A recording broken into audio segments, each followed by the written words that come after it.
son lesiones que parecen perladas, con muchísima vascularización, pero no están ulceradas. Y acá tenemos pigmentadas y acá tenemos en el párpado, en el ángulo interno, como les dije hace un rato. La umbilicada, en la segunda foto también es frecuente de esta es una pequeña ulceración que está iniciando. Estos carcinomas vasocelulares lo que tienen es que dañan con continuidad, es decir, van creciendo y van dañando el párpado. Si nosotros no le hacemos una consulta, si el paciente no nos hace una consulta en el momento que ve la lesión, lo más probable es que altere gran parte del párpado y que la cirugía y la reconstrucción posterior no lleve muchísimo trabajo y no quede de lo más estético y funcional posible. Fíjense que la foto esta es un paciente muy blanco y con ojos muy claros, los elegidos por este tipo de tumores. Siempre tenemos que recordar lo del crecimiento rápido, sobre todo en pacientes que a lo mejor su inmunidad no la tienen muy bien o tienen otras enfermedades que actúan como comorbilidades. Los factores de riesgo son siempre la edad, a partir de los 40 años. La exposición solar es fundamental. Algunos autores también hablan de la exposición al arsénico como un factor de riesgo preponderante, que no se da en la zona de Buenos Aires o Gran Buenos Aires. Ante una cicatriz previa traumatizada varias veces, esos pacientes que no pueden verse una cascarita y se la lastiman con las uñas, son pacientes que pueden desarrollar un vaso celular, la irradiación, la inmunosupresión, pero como les dije en un principio, es localmente invasivo, daña en el lugar donde está. Es muy raro, yo no he tenido ningún paciente en más de 30 años que haya dado metástasis por un tumor vasocelular. Y el tratamiento por elección, el gol estándar en el vaso celular, es la resección quirúrgica con control de margen.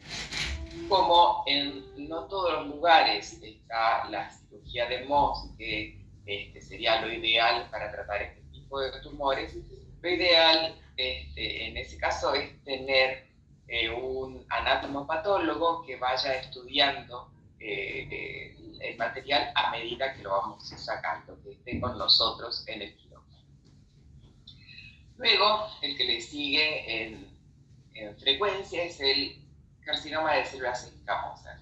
Fíjense sobre todo la primera foto. Ustedes ven acá y lo primero que dicen es que es una verruga pediculada que está en el borde del párpado. Lo mismo pasaba con la foto inferior, pero la foto inferior realmente estaba muy indurado el párpado. De un 2 a 10% dice que es la frecuencia en tumores malignos de párpado. Yo lo he visto con mucha mayor frecuencia, pero bueno, puede ser un sesgo que teníamos la derivación de muchos centros al servicio de ocuroplastia del Hospital Santa Lucía. Se da mucho en gente muy mayor, en gente de la tercera edad. También el factor predominante es la exposición solar y la piel blanca. Y a veces es secundario a una enfermedad de Bowen, a una queratosis actínica o a una radiación. ¿Qué diferencia tiene con el vaso celular? Que a pesar de parecer una lesión muy frecuente como una simple verruga, es muy invasivo y da metástasis muy rápido, sobre todo a los ganglios regionales. Y también da metástasis a distancia. Es mucho más frecuente el carcinoma de células escamosas en el párpado superior más que en el inferior, aunque las fotos que les mostré se daban en el párpado inferior. El tratamiento, el gol estándar, es sin duda la resección quirúrgica con control de margen, pero esto sí es importantísimo que ustedes tengan al anatomopatólogo. Si no pueden tenerlo, hacer una una biopsia, sacando lo que está, el tumor pediculado que ven, el que parece una verruga pediculada, mandarlo a analizar inmediatamente, si viene el informe de tumor de células escamosas, hacer la resección excisional, pero eso sí, con el patólogo en el quirófano. El pronóstico de este tumor se basa en la histología del tumor, en el tamaño del tumor y en la profundidad que haya alcanzado.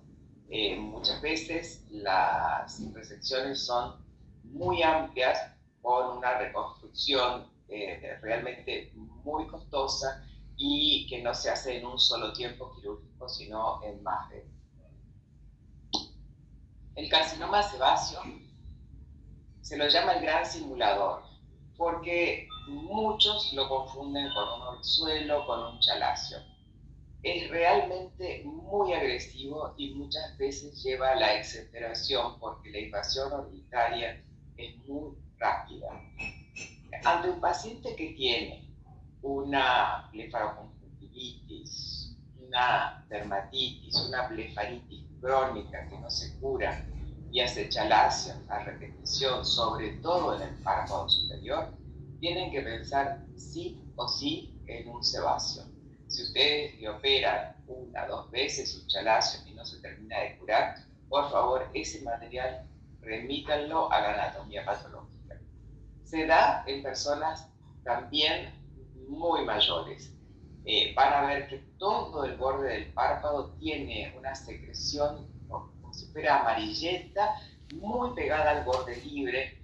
Se confunde muy fácilmente con una blefaritis. A veces se suma esta secreción a una blefaritis, y hacer una biopsia de ese tipo de secreción y del borde libre es lo indicado.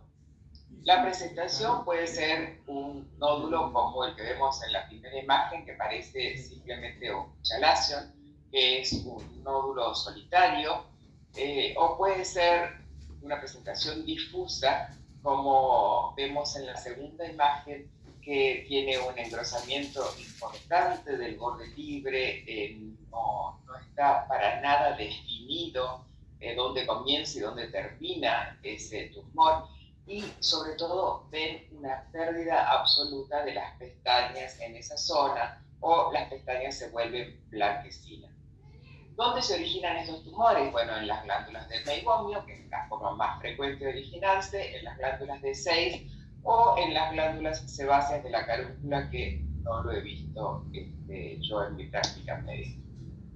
La resección quirúrgica debe ser sí o sí con márgenes de seguridad, y hay que hacer un mapeo de la conjuntiva. Por eso es tan importante que el anatomopatólogo esté con ustedes en el quirófano en el momento de la resección.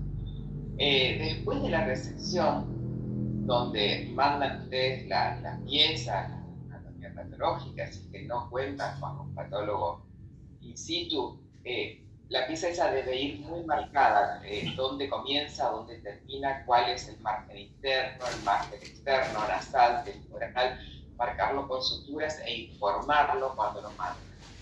Y en el momento colocar mitomicina C tópica, porque esto va a evitar que ese tumor se disemine. Es muy importante aquí, como en todos los tumores que biopsian, la técnica no touch, es decir, la pinza que han usado para tomar el tumor no la usan, la descartan, no la vuelven a usar para tocar tejido sano.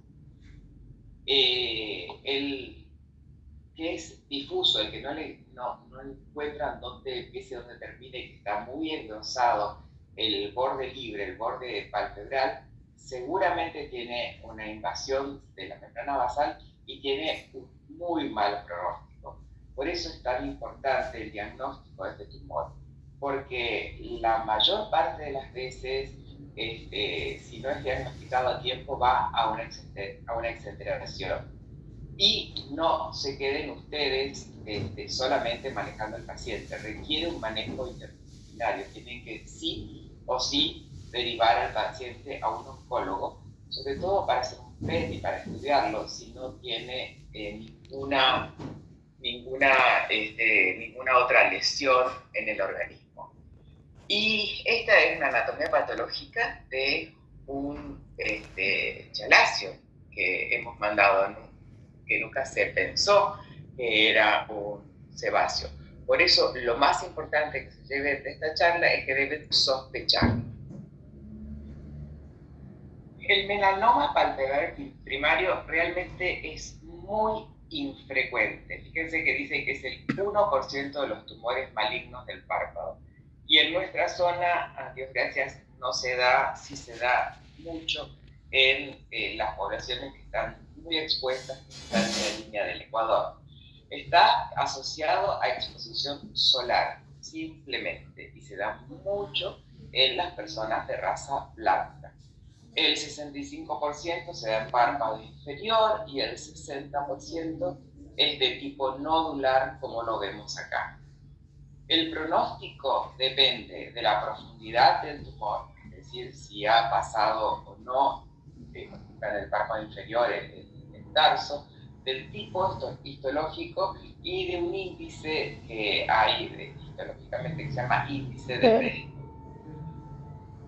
El carcinoma de células de Merkel es realmente muy infrecuente, pero este caso que vemos acá lo vimos nosotros en el servicio. Se da mucho en ancianos, inmunosuprimidos, y miren el tamaño de la lesión. Realmente una lesión muy grande, un paciente que llegó sin ningún tipo de control y que no le molestó hasta que por su propio peso mecánicamente lo dejó imposibilitado a abrir el párpado y a ver con lesión. Aparece como una lesión violácea, oscura, crece realmente muy rápido. Hay que hacer un diagnóstico diferencial con vaso celular, con espinocelular, con melanoma, pero da metástasis a distancia con una rapidez increíble. Y también requiere, como el melanoma y como el sebáceo, un manejo interdisciplinario. El sarcoma de Kaposi se veía muchísimo más antes que ahora, está asociado a la inmunosupresión y se veía más antes porque veíamos más pacientes de VIH positivos que lo que se ve actualmente, por suerte. También está asociado a los tumores renales. Es de coloración azul, puede ser plano o puede ser sobrelevado, siempre la superficie es rugosa y siempre van a encontrar una costra encima del tumor.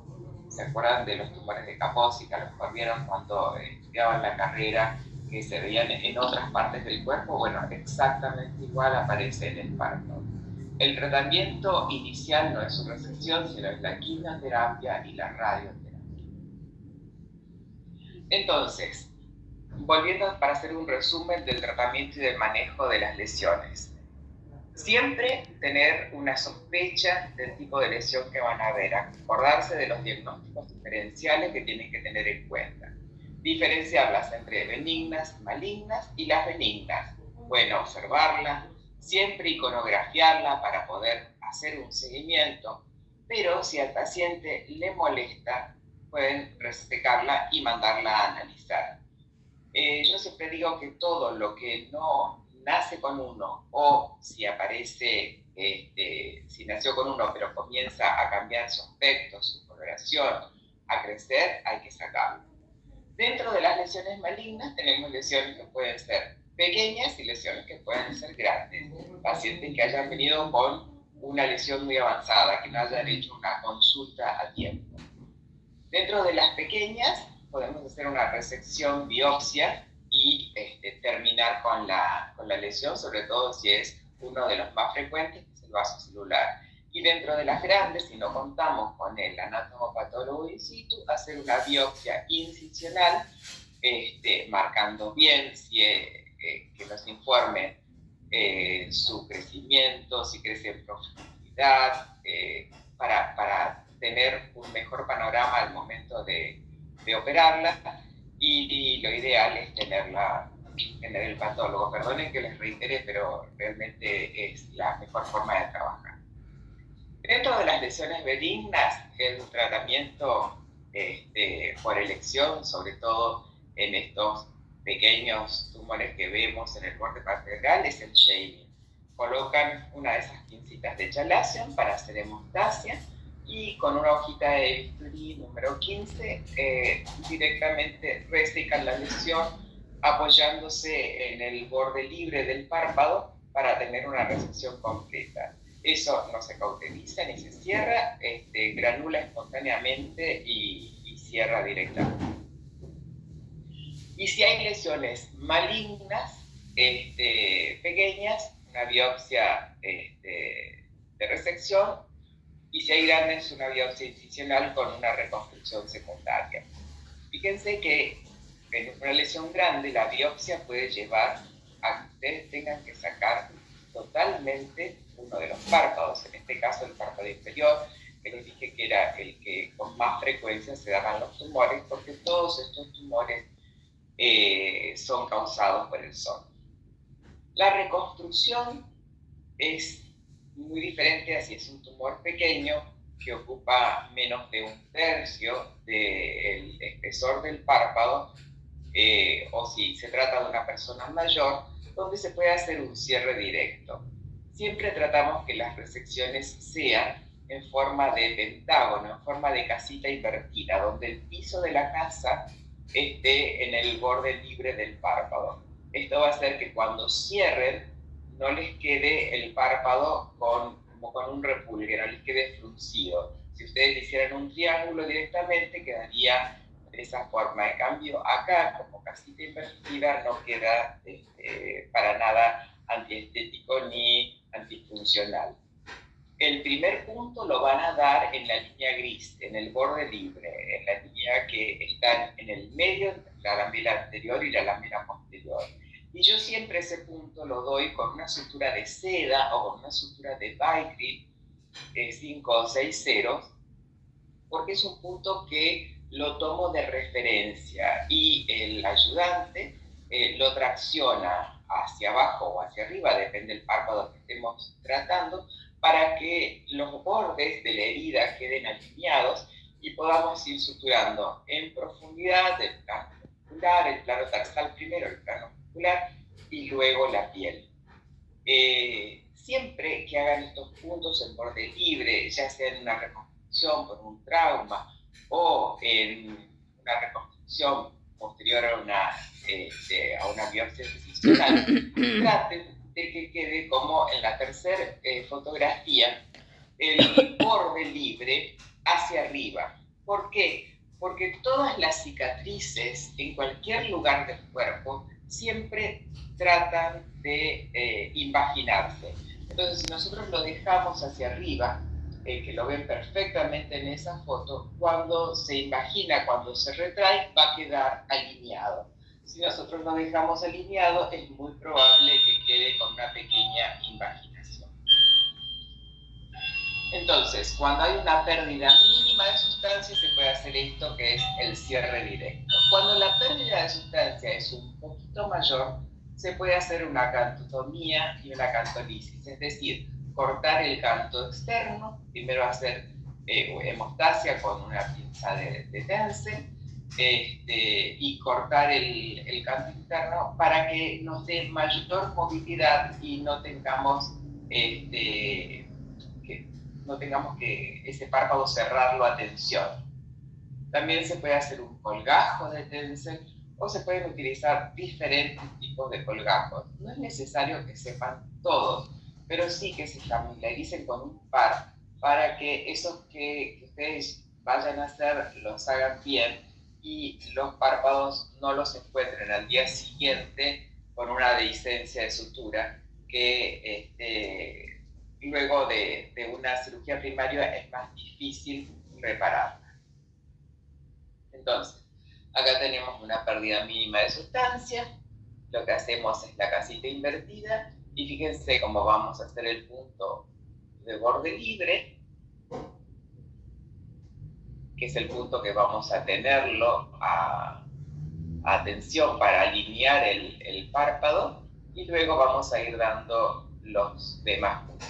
Y realmente la alineación del párpado es muy buena, la motilidad, la funcionalidad se recupera y estos pacientes en general no necesitan mayores intervenciones.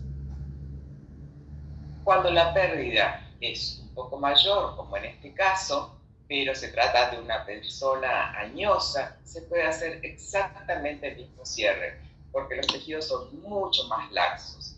En este caso, para ayudarnos, hicimos una pequeña cantotomía, no cantolisis, no desinsertamos el tendón cantal, simplemente aflojamos la unión del párpado superior al párpado inferior. Y realmente el resultado postoperatorio inmediato fue muy bueno. Y postoperatorio tardío también. Acuérdense que la cantotomía es simplemente hacer una hemostasia y luego cortar la unión entre el párpado superior y el inferior. Y la cantolisis es cuando además cortamos el tendón cantal, que es la maniobra que utilizamos cuando vamos a hacer una cirugía reparadora de un ectropion o de un entropion. El colgajo de Tencel es un colgajo que se hace cuando hay una pérdida moderada de sustancia. Y lo que hacemos es una línea curva semicircular que continúa la línea del párpado superior, yendo su mayor elevación, como si fuera la cúspide de una campana de Gauss, hacia la cola de la ceja.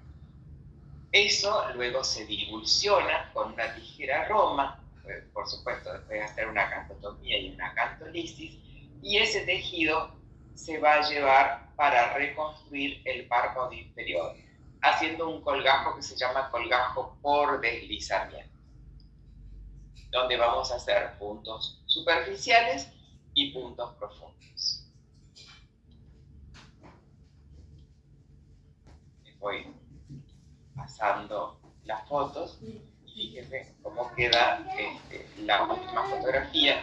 Acá lo que ven no es que haya una incisión inmensa, sino que está la piel y el músculo hacia adelante, para que puedan ver cómo divulsionamos todo y cómo trajimos in toto por deslizamiento el colgajo para reformar el párpado, reconstruir el párpado inferior.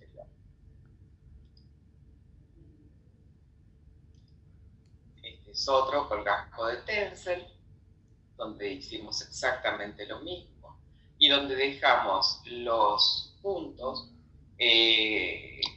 como puntos de Frost, como puntos de tracción hacia el párpado superior para que el párpado quede alineado. Y el resultado, tanto estético como funcional, fue muy bueno y realmente estas cicatrices con el tiempo desaparecen. ¿Qué es importante decirle a esta persona?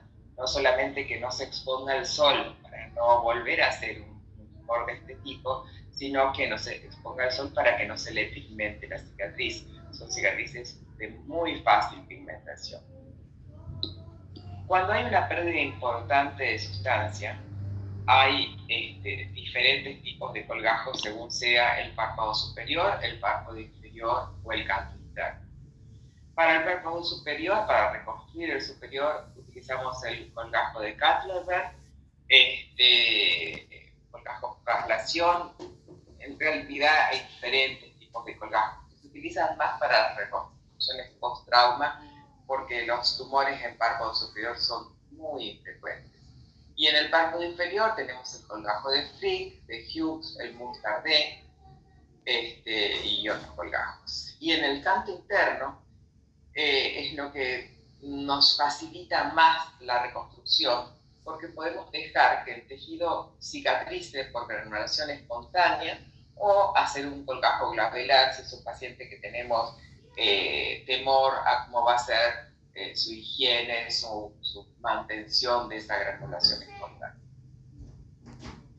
El colgajo de Cutler, lo que hacemos es, respetando el límite del tarso, hacer una incisión que involucre todo el espesor del tejido, la mela anterior y la mela posterior, y todo ese espesor lo vamos a llevar para reconstruir el párpado superior. Es una técnica que se hace en 2 tiempos. Se hace una cirugía, que es esta que están viendo acá, y al mes se divide ese colgajo para tener otra vez párpado superior y párpado inferior separados. Es un colgajo que realmente nos da muchas satisfacciones, pero que tenemos que tener muy en cuenta la edad del paciente. Esto tenemos que tratar de no hacerlo en un niño menor de 6 años que esté todavía madurando su sistema visual, porque va a tener por mínimo 3 semanas ese ojito cerrado y eso puede llevar a una ambliopía. Acá ven perfectamente cómo al traccionar con un desmarre vemos el colgajo totalmente suturado al párpado superior, en que se lo pasa como si fuera por un puente hacia el párpado superior, y entonces tenemos una estructura palpebral completa que nos da la posibilidad de tener un muy buen funcionamiento del párpado, sobre todo si tratamos de suturar el colgajo que llevamos del párpado inferior a la aponeurosis del elevador del párpado superior. Vamos a estar seguros de tener una motilidad completa. Como pasa por debajo. En este paciente hicimos un colgajo de Cutler con una excelente recuperación. Y esto fue por un traumatismo. Hice la foto porque la que tenía fotos por señores, fue por un traumatismo. Sí. Cuando tenemos una pérdida de sustancia muy importante, como fue este caso, que directamente no teníamos todo el párpado superior, hacemos un colgajo con traslación. Toda la piel que rodea el párpado, es decir, toda la piel de la zona periorbital, siempre es la más parecida. Por eso siempre es la que tenemos que tratar de utilizar. Y acá hacemos un colgajo que compromete la zona temporal y la zona supraciliar por encima de la ceja para reconstruir todo el párpado superior. Como se trata de personas que tienen más de 40 años, bastante más, todas son personas mayores, realmente cuando ustedes hacen estos colgajos y cierran la parte donante, la porción donante, no hay mucha tracción, ni hay resentimiento en los tejidos, cosa que sí podría pasar en las personas jóvenes. Este es otro tipo de colgajo que se llama colgajo de Frick, donde tenemos una porción del párpado que nos está faltando y tenemos la posibilidad de hacer la misma técnica que vimos recién, pero fíjense la diferencia que tenemos acá.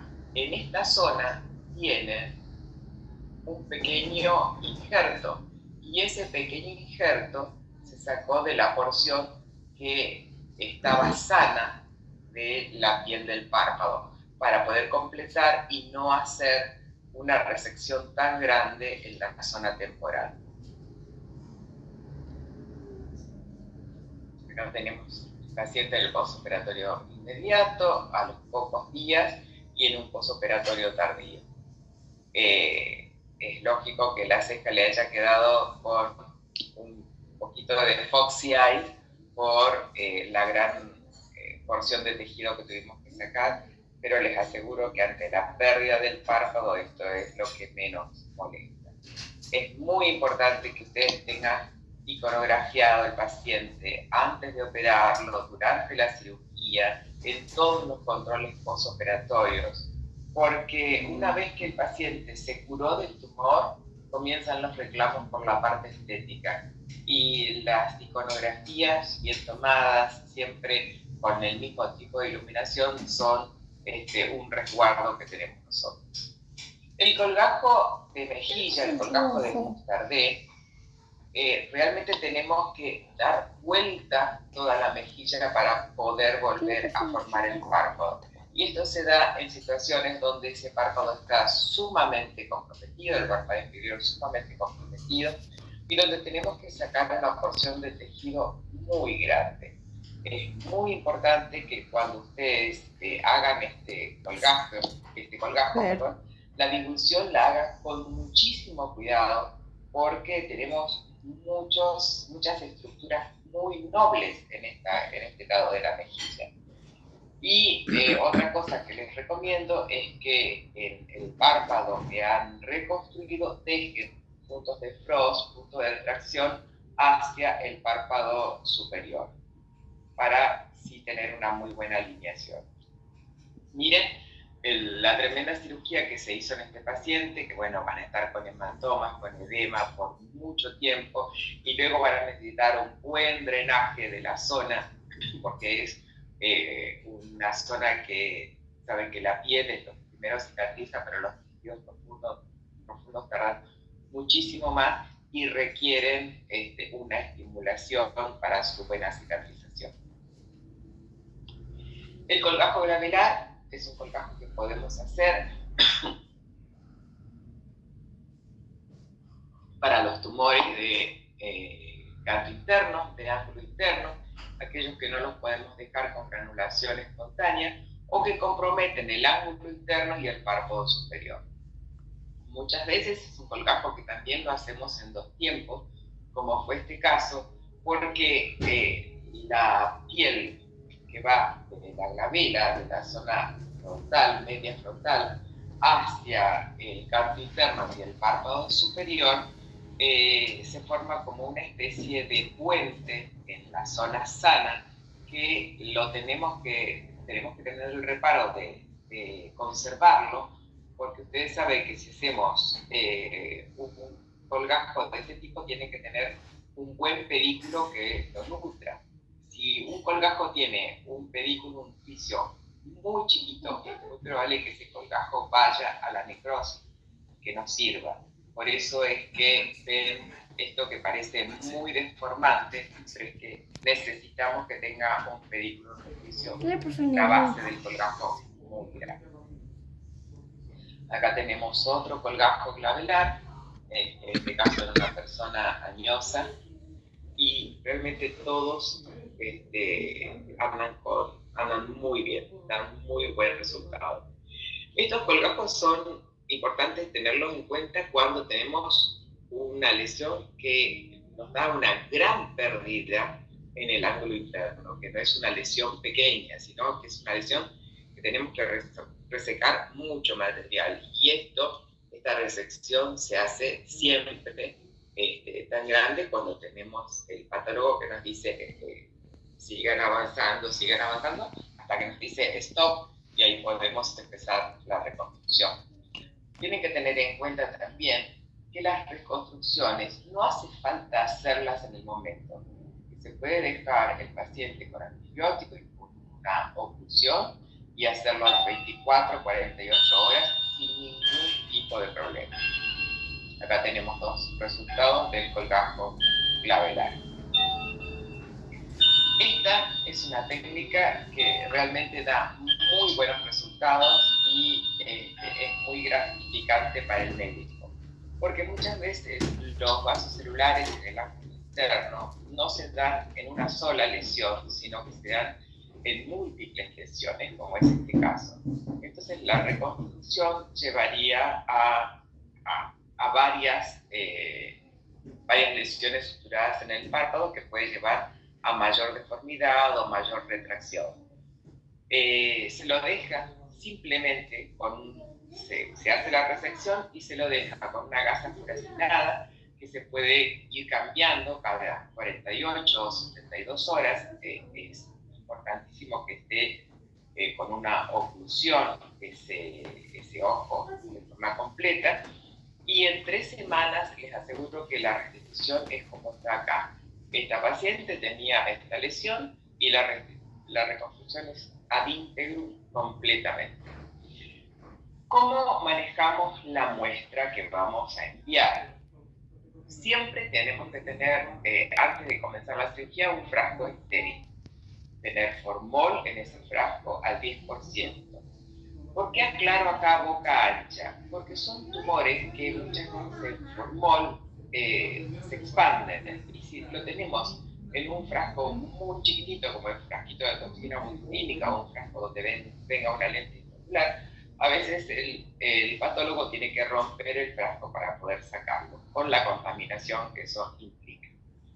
Tenemos que marcar la muestra, es decir, cuál es el borde nasal, cuál es el borde temporal, y pedir que nos expliquen si tenemos que resecar más en profundidad. No está de más hacer un dibujo, enviarle una foto al patólogo y hacer un dibujo, un esquema de lo que sacamos y de dónde estaba lo que sacamos. Y también enviarle nuestro diagnóstico presuntivo, porque saben que la clínica siempre es suprema. Entonces, ¿qué les tiene que quedar en claro? Que es importantísimo fotografiar. Esta foto es muy impresionante, pero la verdad puede llegar a tener pacientes en estas instancias. Entonces la iconografía es muy importante.